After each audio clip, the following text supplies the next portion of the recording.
Well, good afternoon, listeners. You're listening to Lament of Hope podcast, and I'm your host, Danielle Richardson. And I'm very excited today. I have Jonas Armstrong on the podcast today. Um, I'm thinking a good many of you might know, at least the Robin Hood BBC series. He played Robin Hood, and he did that for a bit, and then he's been in several other UK miniseries, and then there's another film, an independent film. It was in 2013 that I really love called Walking with the Enemy that he played in. I encourage you to look that up because it's hard to find, but I came across it. I don't know how. I think I was researching Jonas Armstrong movies, and it's just a very poignant film, and it's very good. I think it's very good. It's a historical film. Um, but I have him on the podcast today, and I'm so excited to get to connect with him, ask him about his life and his career. And I hope that this is encouraging and something that you guys will enjoy as well. So, Jonas Armstrong, thank you so much for being on the show. Pleasure. Nice to be here. Good to be So, here. I did want to ask you, Jonas, before we got on here, you were talking about it was interesting because when you were talking about you're very happy with the films you've done, and you are more Mm, known in the UK than here. mm. And I wanted to ask you, how have you kind of found that contentment? Because I would think a lot of actors really do strive. There's a lot of striving to get somewhere and get to a goal, and everything else is kind of stepping stones there. But then I've met some people who really love just getting to do what they can do. And for some actors, even it's just a job where they're like, I need to make money, so this is what I do. I'm good at it, so I'm doing it. Um, Hmm. how have you kind of reached that contentment where it's like, it's okay if I don't end up getting these really big roles somewhere, but I enjoy the work that I'm Look, doing? yeah, I was very fortunate to have a good kickstart to my career. I left drama school at the age of 22, and then I've been working consistently in television and film since the age of 23. I'm now 44. And I think it comes with age and experience. That's what I would say it to. That's where you kind of find, without sounding too, I don't know, worthy, but you just find just a bit of peace with it, because you can exhaust yourself and run out of so much energy thinking I need to get this, I need to get this. And I wasted, not wasted years, but then I used to be like that when I was kind of in my mid 30s, between, I would say, very much. I did a big film with Tom Cruise and Emily Blunt and Bill Paxton, Brendan Gleeson, which I played a really good part in that. Skinner, film called Edge of Tomorrow. And I think after that I kind of, I was auditioning for all kinds of things over in the States, more series than films. And I was talking to you just earlier, and my representatives in America were kind of like, you need to be coming over and spending like months at a time over here. And I'm like I say, just to repeat what I said to you before, I'm a kind of say myself, I'm a home bird. I like where I am. I like being where I live. I like living by the ocean. I like the simple things now. I didn't used to. I used to strive for success, and that used to be like a driving force. That would be why I got up in the morning. And I used to, what's the word? That was what I would, what people also would. That was just who I was. I found myself Yeah. thinking to myself, I'm Jonas Armstrong. I'm an actor. That's the be all and end all. That anybody would ever speak to me about anything, it would be like, what's next in the pipeline? Not like, how's your brother? How's your mom? How are you doing? It's just like, what's on next? What are you doing next? What are you doing? Why aren't you doing this? And like, it started to piss me off, because that's, you're just seen as an actor, and there is more to life than acting. And if you are fortunate enough to do that and earn, a living off it, then you're of the finite percentage of actors across the world who are able to earn a living off it. And we're so fortunate and blessed to have that, without sounding cliche, but it's the truth. And it's taken me a lot of years to realize that. So for me to be working in any capacity as an actor is a blessing, Yeah. And anytime I finish a job, I think, right, I'm probably never going to work again, but I've had quite a good ride. I've had 20 years Yeah. of it. I'm probably never going to work again, and then I'll get something in a while, and I think, okay, well, I'm good. I'm lucky enough to be off again. I'm going to be off to work on an independent film or series, I'll meet great people again and with creative people again. And I'm at my best when I'm operating within those arenas, whether it be, whether it's anything creative, when I'm with like-minded people doing something like that, that's when I'm at my best. That's when I work at my optimum. What do you So see? I just don't strive for, I need to be doing this. And I have people saying to me, you did a film with Tom Cruise and what happened? I mean, like, what do you mean what happened? I said, I've been working consistently. So I'm happy with that. I'm happy Yeah. with it. Well, I was And gonna some people say, aren't, some people aren't. if people come to you now and ask who you are, because what you were saying earlier is like your identity was being an actor, right? Yeah. So if people are talking to you now, what would you say Jonas Armstrong is? Well, I just, I'm a family man. I've not got no children or anything, but I live close to my family. I lead a quieter life now, and I just mind my own business. I don't strive to be anything anymore. I'm fortunate enough to have my profession is as an actor, and I find myself very lucky to do what I love to do when I'm doing it, and when I'm not doing it, then I try and keep myself busy in other ways. But it's not something that I think about daily anymore. I used to. Again, it's throwing, like I told you again, it's almost throwing it away. It's not having the be all and end all is acting.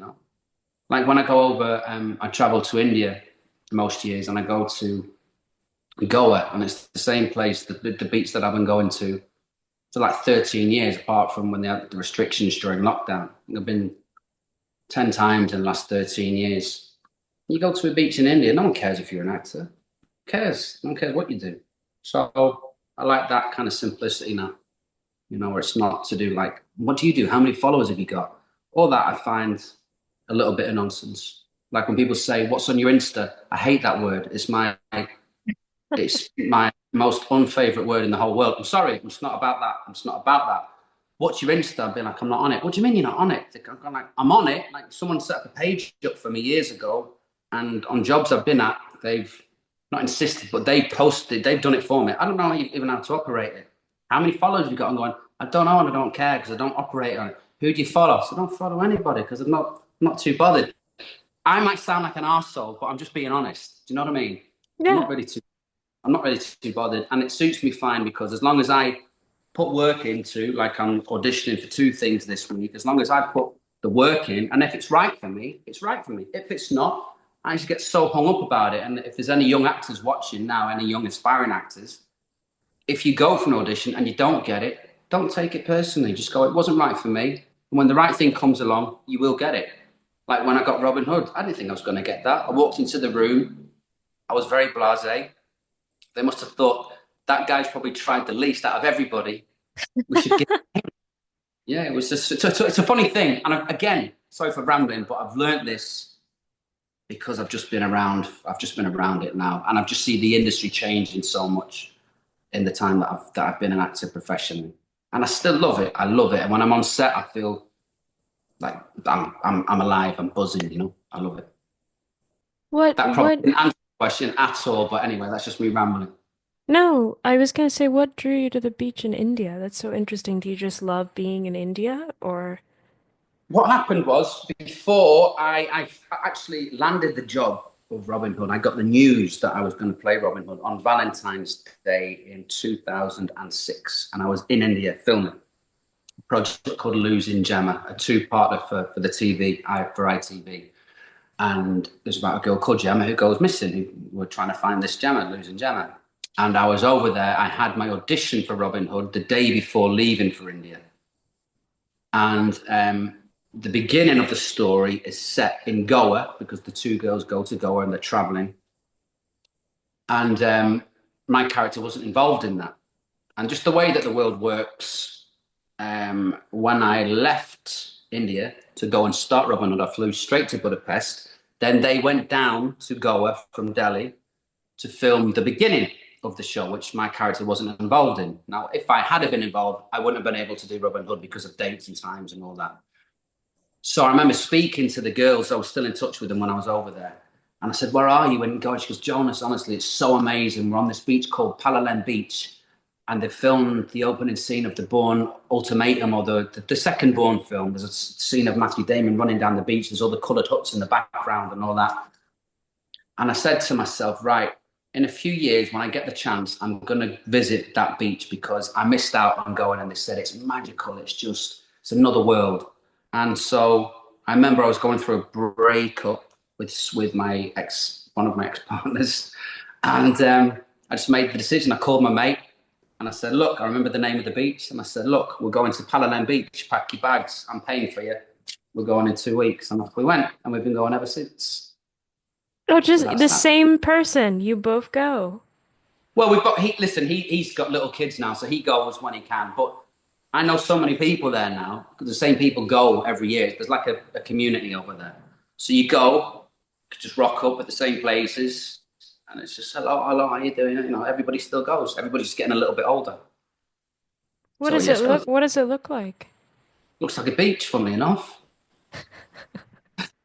I It's a guess what beautiful. makes it Listen, I'm special. joking. Listen. It's a crescent beach like this. It's called. It translates as Paradise Beach, and it's just beautiful. It's got overhangs of huge coconut trees and palm trees. They all kind of overhang, and Hmm. just simple huts. It's just stunning. You know, it's a stunning place to be.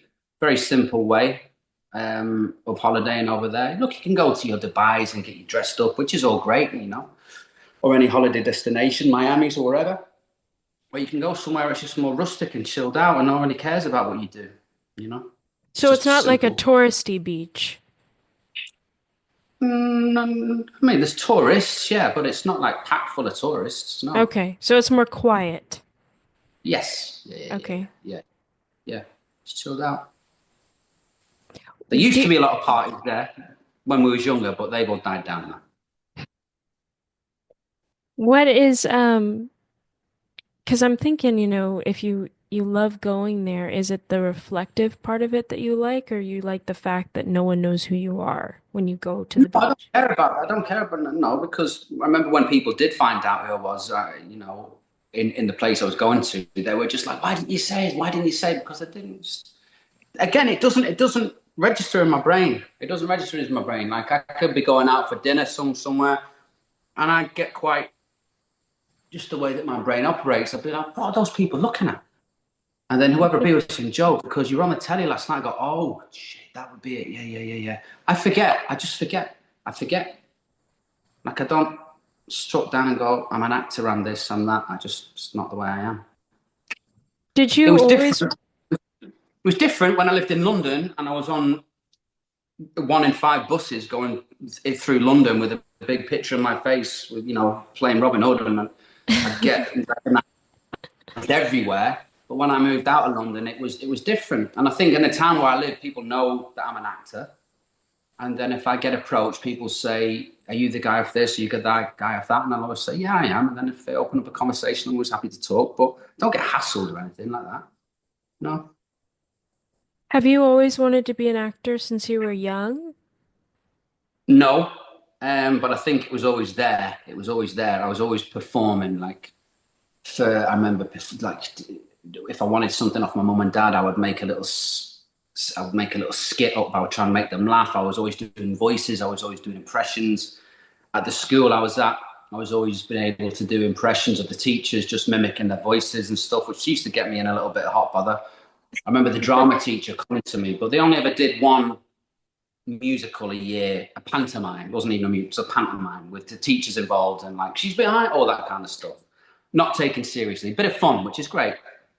And I remember the drama teacher saying, "I hear you're really good at impressions, Armstrong. Would you want to be involved in the pantomime?" I'm like, "No, because I do sports." I was a bit, not a jock, but as you would say, but I was like in with the guys, and that was seen as a bit effeminate back then. Not anymore. And then I took theatre studies for an A level because two of my good friends, Carleen and Hannah, taught me into it. And there was only two of us lads who did theatre studies, like drama, for A levels. I don't know your equivalent of that. And so yeah, I started to do that.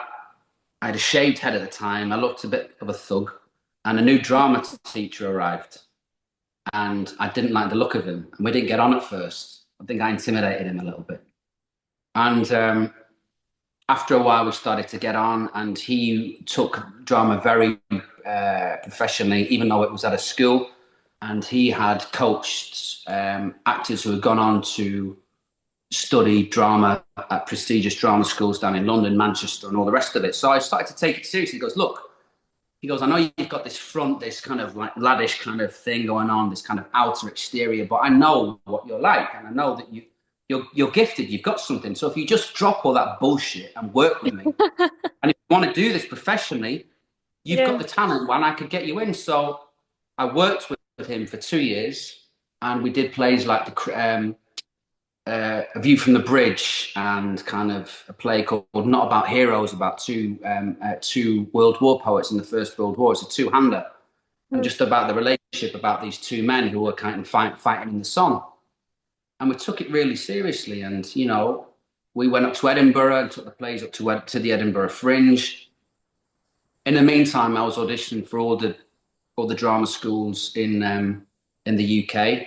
And yeah, within a year and a half, I'd got a place at a good lot of them, so I could take my pick. And I was very fortunate enough to get a place at RADA, which is the Royal Academy of Dramatic Arts, which is one of the best known, if not the best known, drama school in the world. So off I went. That was that. So So why, yeah, I'm curious because why did you, because he was saying that you did this exterior of like a really tough guy. Did you yeah. think it was an exterior at the time, or did you just like It think was. that's It was. where? No, sorry, I didn't let you finish your question. Sorry. No, go ahead. You got it. Yeah, no, because I was hanging around with the group of guys that I grew up with, and we were out playing football and stuff for every night and getting up to things which we shouldn't have been getting up to, but we were young kids and we were hanging around this place. There was nothing else for us to do, and sometimes getting in trouble with the law just for minor things, And now again with those lads, I was always making them laugh, always able to do voices. I could mimic like a parrot, like something off the TV, for instance, and I would have them and they go, "How do you do that?" I'm going, "I'm just able to just do it," and just impressions. And I always thought, I remember going to a university open day with the school for kids to get prospectuses for universities and speak to the outlets there about Manchester or Oxford or wherever like this to talk about what they wanted to study. I remember just walking around there and just dicking around. And I think, like smoking outside and thinking I was Jack the Lad, just look like with no direction whatsoever. And then I remember sitting at the back of the bus, right in the middle at the back of the bus, wanting to be able to chat and act the joke at the back of the bus, and nobody was interested. Everybody was buried in these prospectuses, looking at what they wanted to do, and I had none. And I thought, right, you've got to really think about this. You know what you want to do, but you don't want to do it because you're scared of the stigma that went with it. Because I was one of the guys, the stigma that would go with it at the time. And I Hmm. was like, look, you need to just swallow that up and go for it. And then I made the decision to take theatre studies as an A level, and that was that. And then I didn't look back. And to be fair to those boys, to be fair to those lads, the first ever thing I did was guys and dolls at my school, and I played Nathan Detroit, and I would have been 16, and they all came to watch me. They all left at half time because they were bored, but they all came to support me. And then I met them in the pub afterwards at the age of 16. So that was nice, but they supported me and they have done ever since. So that's lovely, you know. And these are the guys that I grew up with from, 8, 9 years of age. So That's so it's a nice thing. interesting to me that actually it's kind of funny you say that though, because even in the US, I think in more community theater, we have more girls that always audition than boys. It's not so much I don't know about, because obviously I don't know about the big entertainment scene, but community theater wise, especially where I live, there's a lot of community theater. There's a lot of girls as opposed to boys who do it. And I don't know why, because usually you will think of a good many boys you know in your life, and you're like, you actually would do this really well, but they just don't want to do it. Um, Mm. and what I guess, I don't know, maybe from your perspective, why do you think that guys think acting might be kind of girly? Because they just do. that's just the way that it is. They'd be like, no, I want to go, like, especially lads these days, maybe. I don't know what it's like in the States, but I want to go to the gym. I want to train. I'd rather go out and take pictures on Instagram, all that bullshit. Um, but no, but it is what you see. I understand you have community theatre, and usually around here that would they call it what do they call it? Just amdram they call it here, and it's Yeah. usually people of an older age. You wouldn't get young people doing it, not really. You might get one or two, but it's usually people in their middle to later ages, and they want to do it for a sense of community and enjoyment. But you wouldn't get very many young people doing it. The young people who are getting into acting would be doing it at college or sixth form that we call it, with a view to going on to doing it at a university or drama school, thinking of it as a profession, not as something just to do for a bit of fun. That would be the older generation in the UK. In my experience, like I wouldn't have gone to a community theatre thing, but this was at my school, the school I was at. So that was how it worked. But we worked as a real. It wasn't like, okay, we're doing a school play. We're doing a play and we're doing it at a school, but we're going to really like. We were rehearsing four for like 4 out of 5 nights a week. I remember going in and Wow. my mates going out on a Saturday to watch football. I mean, saying I can't. I've got rehearsal. I've got rehearsal. I'm saying, look, I've got rehearsal, and I'd be going in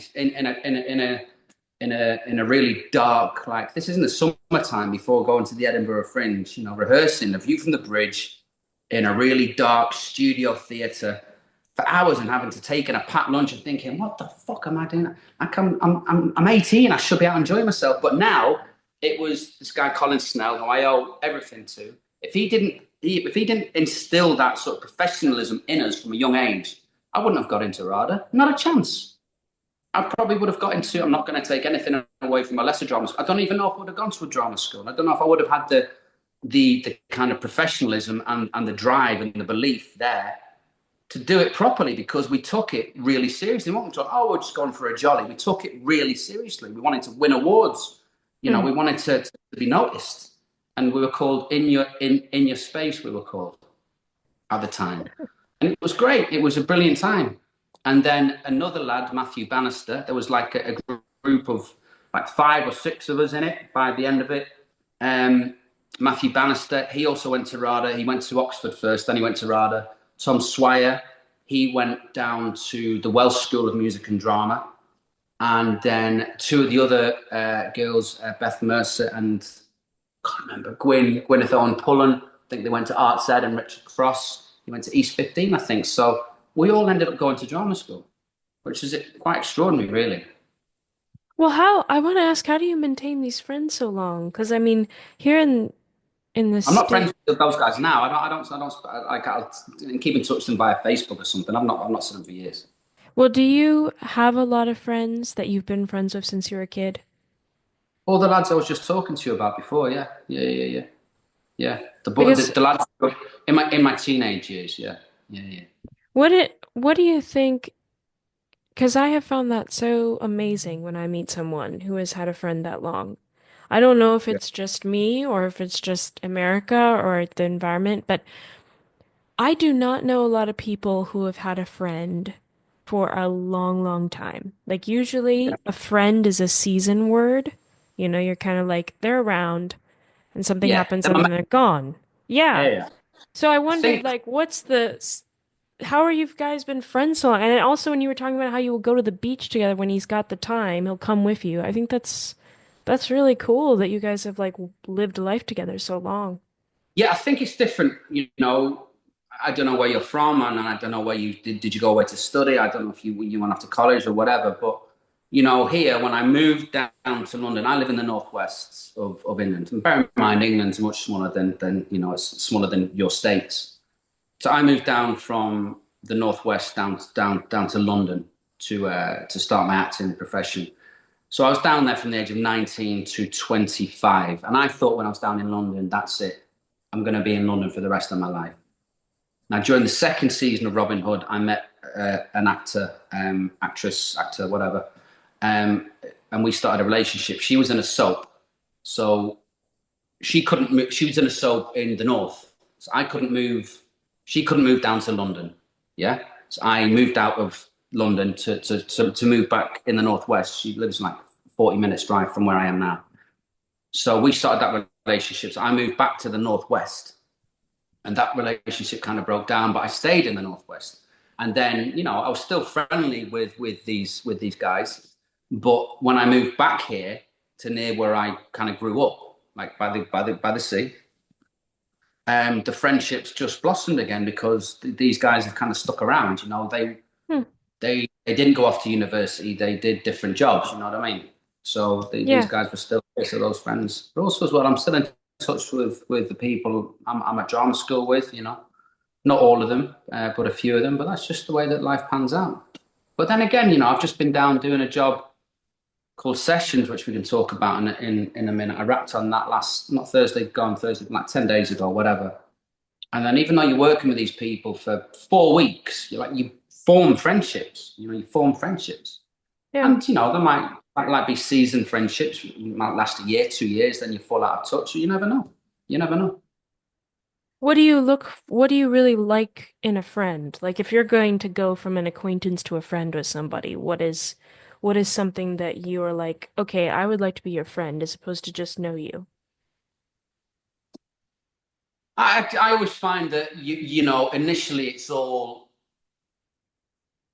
it's to do with laughter. I find with me, but then you can find yourself like you can laugh with that person, but also you can find yourself like with me. If I find myself confiding in someone and actually being honest with somebody about something that's going on with my life within a couple of weeks, then I think I trust that person. I trust that person with me telling them some private information. So that means I would see them as a friend. You know. Yeah. I wouldn't say it's a contract and say, listen, are we going to be friends now?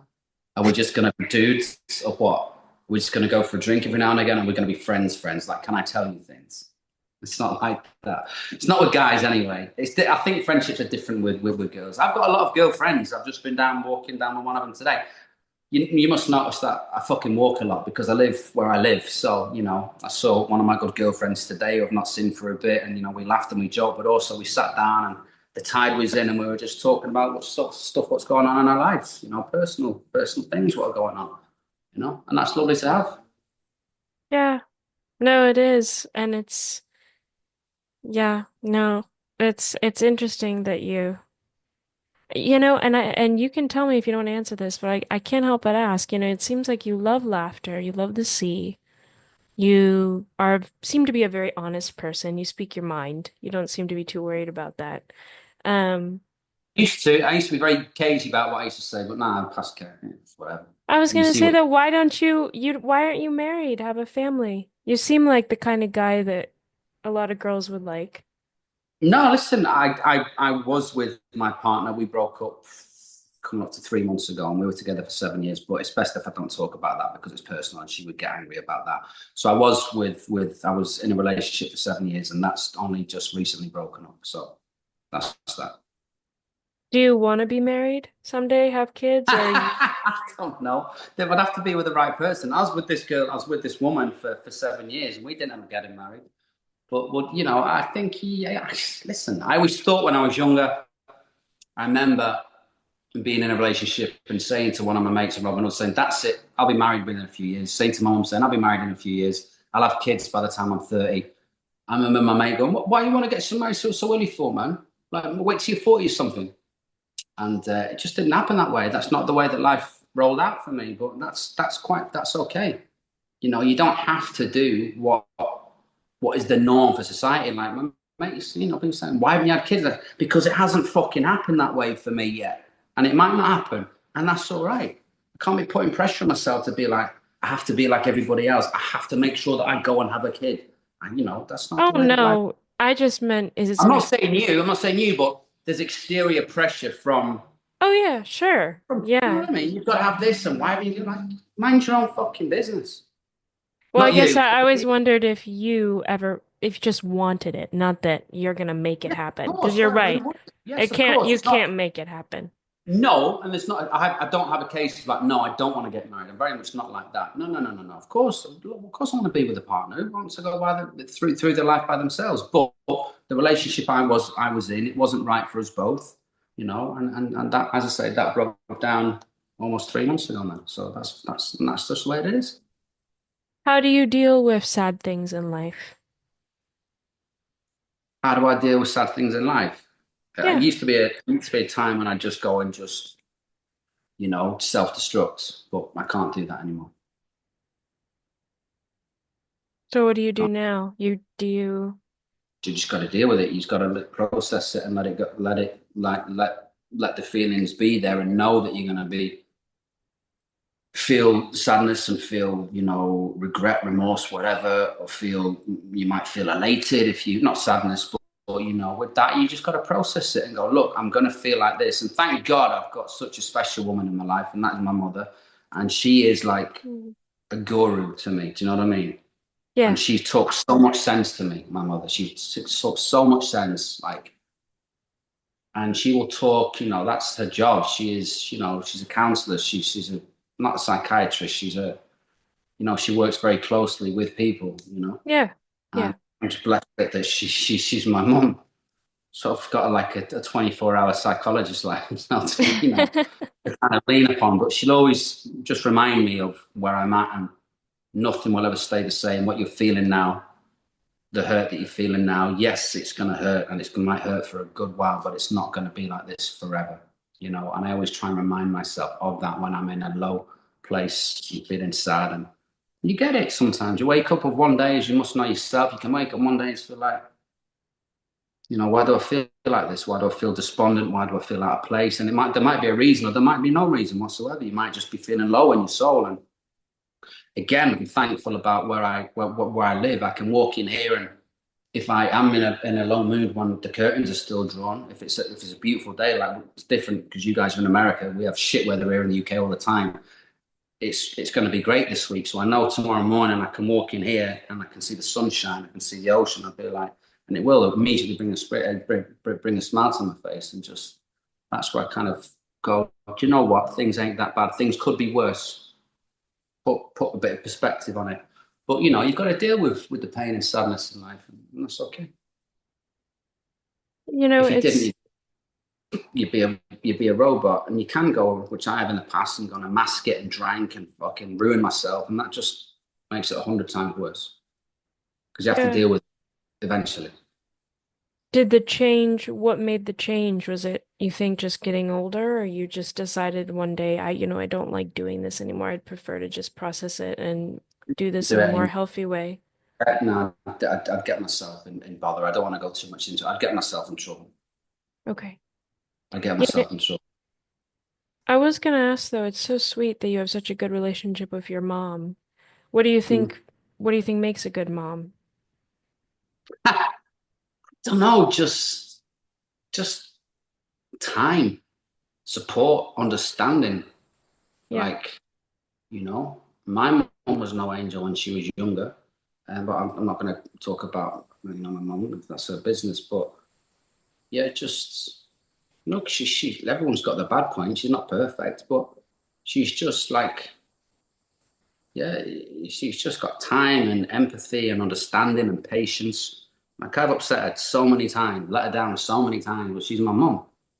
Yeah. She'll always be there unless I do something absolutely terribly horrific, which I don't plan on doing. Um, but no, she's always been there. She's always been there. So So you think just being someone who's present, I think that's very important because I was gonna say, I don't know if this is in the UK, but in America, we have a lot of broken families. I think it's very common for when you meet a lot of people for them to say, my parents are divorced, or I don't talk to my dad anymore, or my mom's not in my life, or whatever. So it always, it's always encouraging, and I love hearing when someone says, "Oh, I have such a good relationship with my mom. I talk to her all the time." But Mhm. it's becoming, at least here in the US, it's becoming more and more rare. Families are very broken here. And because your country is so vast and so big, and this is why, I'm sure it would be different if I lived in another part of the country or I lived elsewhere. But because I live a 10-minute drive from my parents. So I'll go into the house, like I was down there earlier. I just went in for an hour just to see him. My dad's getting older, and I just, how you doing, Dad? And he's always playing bridge on his computer and stuff. Now, I'm good, son. How are you? You're staying out of trouble? Yes, Dad. I'm good, thanks.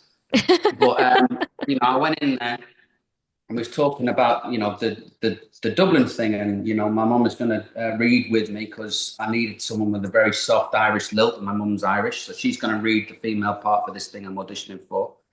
And yeah, we were just reading through this together, and you know, she's not like, "Ah, Jonas, I have to leave. I have to leave." She's like, "Do you want to do it again, son? Would you like to do it again?" It's small things, and I know that me going in to see them every few days keeps the relationship right. To have their son coming in, and it's important if your parents are around and you're close to them. Why wouldn't you go and see them unless you don't like them? You know. But I think It's it's true. it's a great it's a great thing to have. It's a fortunate thing to have. So yeah, I make a point of getting in as much as not as much as I can, 'cause I could be around there every day if I'm not at work. But I always am aware to go in and check in. You know. Yeah. Do you, this is a little bit, I mean, changing topics here, but earlier you were talking about stories and you're talking about auditioning for these different movies, but you said that there are certain ones that you know are right for you and then others that you're like, no, this isn't right for me. What for Yeah, you attracts you to a story? Do you really, is it the character that you're going to play? Is it the writing? What is it about the story that you like, draws you it's to like, character. It's the character. If I can find something which resonates with me within the character, it's a goer, and I will work doubly hard in the prep and the learning in the room or on the meeting, doing the self tape, whatever it may be. And there's some look if you've been out of work for a while, and it's always good to keep active, whatever it may be. And you'd be like, I don't feel this might not be right for me, but then I've got a fantastic agent say, okay, I understand that, Jones, but this is going to be a good project. It's got a great team behind it. It's going to get seen by a lot of people. So throw your hat in the ring. To use his words, throw your hat in the ring, and if something were to come of it, then we can have a discussion. So he'll coerce, he'll talk me around it, and I'll do it. I don't know if this thing is right for me, but it would be a change from the norm for me to if I were to do it or get it, it would be a change for me. As I say, I can't talk about it because I had to sign an NDA about it, so I can't. Um, but yeah, but the next projects I've got coming up, I can speak about if you would like to speak about that for a couple of minutes. yeah, sure, go ahead. So this thing is called Rooted Out, and I don't know if you guys were aware, but there was some riots in the UK 2 summers ago because a few girls were murdered um, by a young man over in Southport, which isn't it's just across the water from where I am. Hmm. And riots were kicking off throughout the country, and loads of people were arrested, and there was a lot of anger and frustration going on. And this is the backdrop of that. And there's two families, two couples, a black British couple who were of Ghanaian origin, descent, whatever, Okay. and then two white people who've lost a baby years ago, and their relationship has become very fractured since then. And all four of them are really well educated. The character I play is Oxford educated, and then now he's a university lecturer at the London School of Economics, I think. And so the language is really um, rich and Hmm. highbrow. So when I first got the script, I was a bit intimidated about it because this kind of thing doesn't really come my way. It's kind of these days not gangsters, but kind of roguish, dangerous characters, edgy kind of characters come my way these days. So to get this was refreshing, and I spoke to the writer and director, and I said, why did you think of me? And he says, because this breaks down. It's a kind of holds the glass up on kind of racial bias, social bias, um, kind of stereotypes like northern bias. Because I thought when I read it, I was going to be reading like I would be from London, and quite well educated, and went to Oxford and spoke a bit differently. But he said, no, I want you to be northern. And I'd worked with this guy before years ago. Hmm. When I was writing it, I thought, who could I get to play it? It was northern. and he thought of me, and so that was really what's the word? Just a kind of pat on the back. So there's only four of us, four characters in it, apart from a few other characters come in and out on a couple of scenes. But there's 180 pages. There's two 90-minute parts, so it's 3 hours of television, Wow. and there's only four characters. So there's the most dialogue I've ever had to take on, and I don't start until towards the end of June. But I like picked up the script today to actually put pen to paper to start to make notes and start the process of learning and deciphering, because the way that his delivery of speech is different, the words that he uses, because his vocabulary is so varied, and he relates to all kinds of law precedents and stuff like this. So it's a real task for me, and something that I'm going to relish, and really throw myself at it, but give myself the preparation time. You can't just rock up like a week before and be like, oh yeah, I'm going to be fine, going to be fine. I need to know what I'm doing. So Yeah. that's what I'm myself with now. When will this be something that like you can see on streaming platforms? Do you know like how that's going to work? Ideally, yeah, I don't know. I'm going to have to speak to the director. Obviously, he's going to be shopping it around the festivals and things like that. But it will be on a streaming service. Yeah, yeah, yeah. I don't know which one yet because no deal's been done. So That sounds yeah, really interesting. it is really interesting, and it's not something that I've done. It's not something that I've done before. I played a kind of character like that since I was at drama school. So I'm looking forward to it, and it's a challenge. But it's like it was a bit daunting at first. I thought, come on, mate, give yourself a bit of credit. You can do this. So yeah, it's a challenge. It's a good one. Well, I want to respect your time, so I want to just ask one more question. Is there a part you've played that you think you did your best in, like you're very proud of? Um, there's there's not been one standout one. Um, Let me think. Played the character of Nathaniel in Ripper Street, and there's one episode which is in episode five, series five, episode three, and it's called all the um, all the grassy blades. So Hmm. check it out if you want. And it basically, I played the kind of the serial killer that they're chasing throughout episode four and five. Oh So wow. I played this, but it's the whole argument like with Caliban in The Tempest. It's nature over nurture. Was this guy born evil or was he made evil?